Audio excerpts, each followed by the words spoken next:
मैं डॉक्टर राजेंद्र कुमार, सहाचार्य रसायन शास्त्र, राजकीय कन्या महाविद्यालय चौमू, आपका आज के हमारे इस वीडियो में स्वागत है। हमने हमारे पिछले वीडियो के अंतर्गत कि किस प्रकार से हम उपसह संयोजक यौगिकों का नामांकन करेंगे, कौन से नियम हैं जिनके आधार पर हम नाम लिख सकते हैं, के बारे में अध्ययन प्रारंभ किया था। आज उसी कड़ी के अंतर्गत हम हमारा अगला बिंदु प्रारंभ करते हैं कि जो एम बाइडेंटेड लिगेंड हैं उनका नामांकन हम किस प्रकार से करेंगे। यहाँ ये जो अर्थ है इसका वो समझना जरूरी है।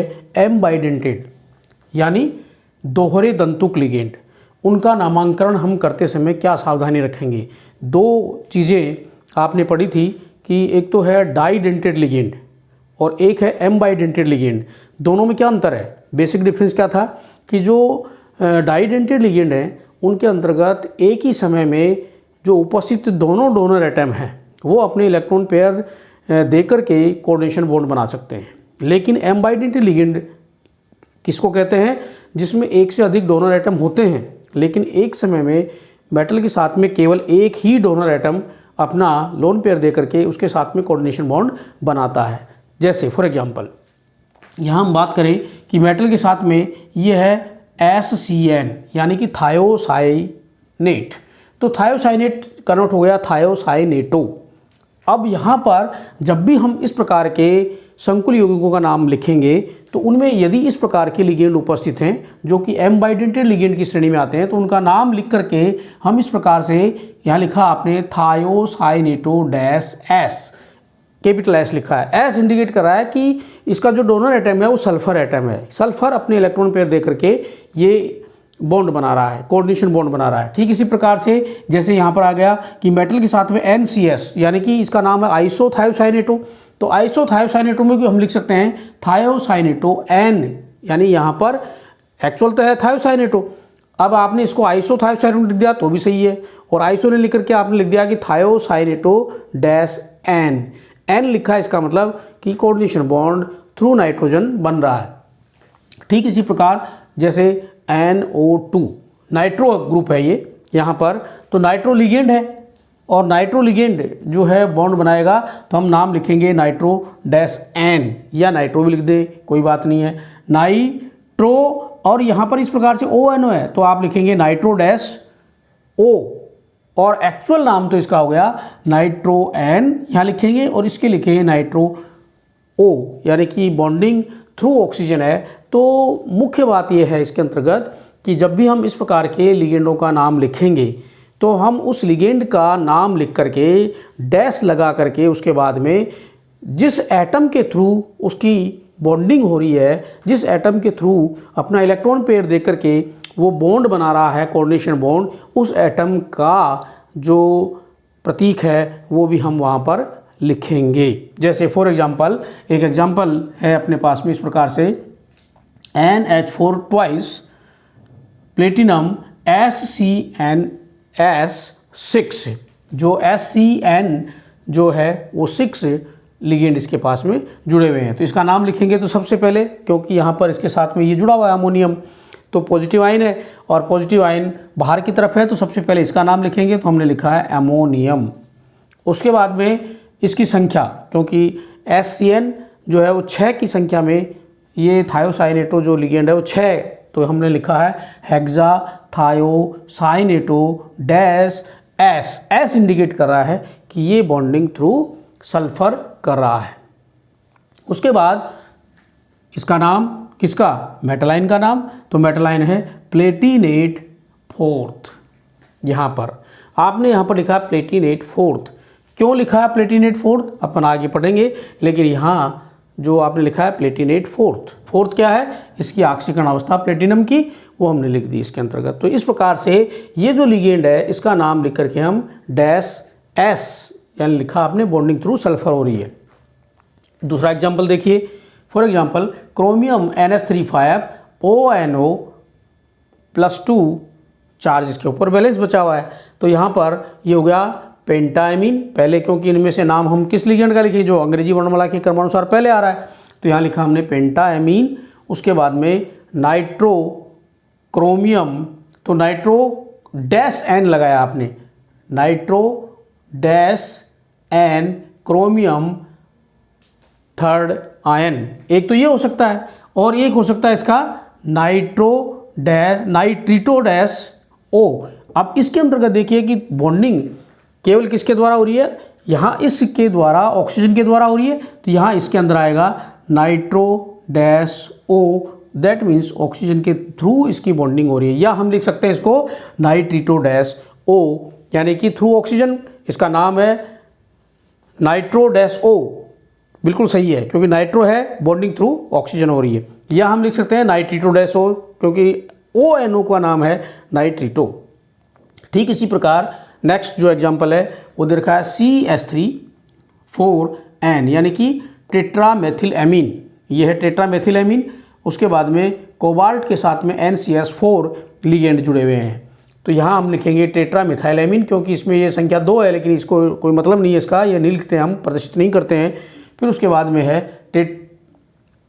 टेट्रामेथिलएमीन, फिर उसके बाद में है यहाँ पर टेट्रा आइसोथायोसाइनेटो डैश एन, क्योंकि बॉन्डिंग थ्रू नाइट्रोजन है, तो tetra isothiocyanato N cobalt second, total 4 हैं, 2 इसके द्वारा, 2 इसके द्वारा, टोटल 4, तो यहाँ पर हो गया कोबाल्ट सेकेंड। तो इस प्रकार से जो एम्बाइडेंटेड लिगेंड होते हैं उनका नाम लिखते समय हम नाम लिख करके लिगेंड का डैश लगा करके उस एटम को प्रदर्शित करते हैं जो कि अपने इलेक्ट्रॉन पेयर दे करके मेटल के साथ में कोऑर्डिनेशन बॉन्ड बनाता है। उसके बाद हमारा अगला बिंदु है इसके अंतर्गत कि name of complex positive ion, संकुल धन आयन का नाम हम किस प्रकार से लिखेंगे।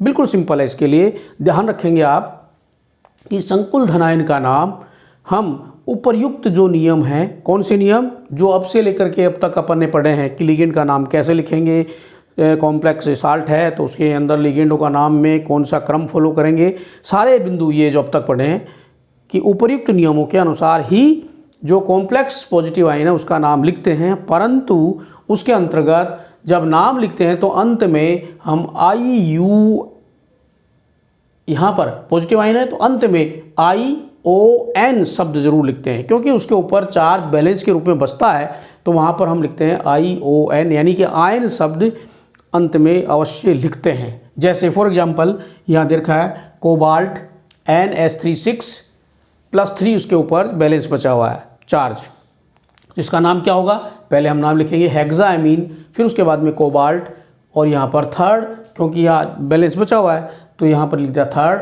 एंड में लिखा आयन। यदि आप ये आयन शब्द नहीं लिखते हैं तो आपका नाम सही नहीं है, वो गलत है, तो इसको ध्यान रखेंगे, आयन शब्द अंत में निश्चित रूप से लिखें। ठीक इसी प्रकार जो सेकंड एग्जांपल है कोबाल्ट NH34Cl2+1, चार्ज यहाँ बचा हुआ है तो इसका नाम हो जाएगा, क्योंकि Cl और इस NH3 में से पहले NH3 लिगेंड जो है एमीन है वो पहले आएगा अंग्रेजी वर्णमाला के क्रमानुसार, तो ये हो गया टेट्रा एमीन, फिर die chloro cobalt third ion, तो आयन शब्द इसमें भी लिखा आपने। ठीक इसी प्रकार एक और एग्जाम्पल अपन ने लिया है सिल्वर के साथ में NH3 आयन, ये बैलेंस बचा हुआ है प्लस चार्ज के ऊपर, तो डाई एमीन, इसके कारण से फिर सिल्वर फर्स्ट आयन, अंत में आयन शब्द आपने लिखा है इसके अंतर्गत। अगला बिंदु देखिए, अगला बिंदु है हमारा name of complex negative ion, कि जो संकुल ऋण आयन है तो उसका नाम हम किस प्रकार से लिखेंगे। बिल्कुल सरल है इसके अंतर्गत भी, कि संकुल ऋण आयन का नाम लिखते समय जो मेटल है उसके नाम के अंत में ये सफिक्स अपन लिखते हैं ATE, हम उसके अंतर्गत लिखते हैं। किसके अंतर्गत, जो मेटल आयन है उसका जो नाम है उसके अंत में ATE लिखते हैं। लेकिन कुछ इसमें अपवाद भी हैं, जैसे जो आयरन है Fe, उसको हम फेरेट लिखते हैं, यानी कि लैटिन शब्द, उनके जो लैटिन शब्द हैं, यदि उसके नाम संकुल जो यौगिक है उसके ऊपर माइनस चार्ज बैलेंस बचा हुआ है तो हम मेटल आयन का नाम लिखते समय ATE शब्द उसके अंदर जो सफिक्स के रूप में जोड़ते हैं। लेकिन कुछ शब्द ऐसे हैं, कुछ मेटल आयन के नाम ऐसे हैं, उनके लिए हम लैटिन शब्द यूज करते हैं। जैसे फॉर एग्जांपल एक्सेप्शन के रूप में आयरन Fe, इसको हम फेरेट लिखते हैं। फिर इसी प्रकार कॉपर, तो उसको हम क्यूपरेट लिखते हैं। इसके बाद में है गोल्ड AU, इसको लिखते हैं ओरेट। फॉर एग्जाम्पल उदाहरण देखिए इसके अंतर्गत, जैसे फॉर एग्जाम्पल एल्यूमिनियम C2O4 3 और चार्ज बचा हुआ इसके ऊपर -3। नाम क्या होगा इसका, क्योंकि ये C2O4 ऑक्जेलेटो 3 संख्या में है तो इसका नाम हो गया ट्राई ऑक्जेलेटो। फिर उसके बाद में ये एल्यूमिनियम था, कन्वर्ट कर दिया हमने इसको एल्यूमिनेट, क्योंकि इसके ऊपर माइनस चार्ज बचा हुआ है इसलिए एल्यूमिनेट थर्ड। यहाँ एक विशेष बात ध्यान रखने वाली बात है कि यहाँ पर आपको ION यानी कि आयन शब्द यहाँ पर नहीं लिखना है। ये अपने आप में जब आपने इसको कन्वर्ट कर दिया, एल्यूमिनियम से कन्वर्ट कर दिया ATE के अंदर, वो अपने आप इंडिकेट कर रहा है कि ये जो है इसके ऊपर चार्ज माइनस के रूप में बचा हुआ है। तो एल्यूमिनेट आपने करते ही आयन शब्द इसके अंदर यूज नहीं करना है। उसके बाद में हमारा जो अगला बिंदु है वो है कि जो संकुल यौगिक है उसके साथ जुड़े हुए धन आयन यानी कि स्क्वायर ब्रैकेट जो है आपका उसके पहले या उसके साथ जुड़े हुए ऋण आयन मतलब स्क्वायर ब्रैकेट के बाद में, उनकी संख्याओं को हम उनका नाम लिखते समय प्रदर्शित नहीं करते हैं। जैसे फॉर एग्जांपल ये लिखा है K3FeCN6। अब यहाँ पर ये संकुल स्क्वायर ब्रैकेट के अंदर FeCN6 स्क्वायर ब्रैकेट के अंतर्गत कोऑर्डिनेशन एंटिटी है, लेकिन इसके साथ में K3 जुड़ा हुआ, पोटेशियम के 3 आयन यहाँ पर जुड़े हुए हैं। जब हम इसका नाम लिखेंगे तो हम लिखते हैं यहाँ पर पोटेशियम हेक्सासाइनोफेरेट थर्ड। यहाँ पर हमने ट्राई पोटेशियम कभी नहीं लिखा तो इसका नाम हो गया पोटेशियम हेक्सासाइनोफेरेट थर्ड। ठीक इसी प्रकार नेक्स्ट के अंतर्गत ये एल्यूमिनियम वाला एग्जाम्पल है आपका, तो इसमें भी पोटेशियम फिर ट्राई ऑक्जेलेटो एल्यूमिनेट थर्ड। तो इस प्रकार से जब हम नाम लिखते हैं तो इन महत्वपूर्ण बिंदुओं का ध्यान रखेंगे। धन्यवाद। इसके आगे का पाठ हम हमारे अगले वीडियो के अंतर्गत पढ़ेंगे।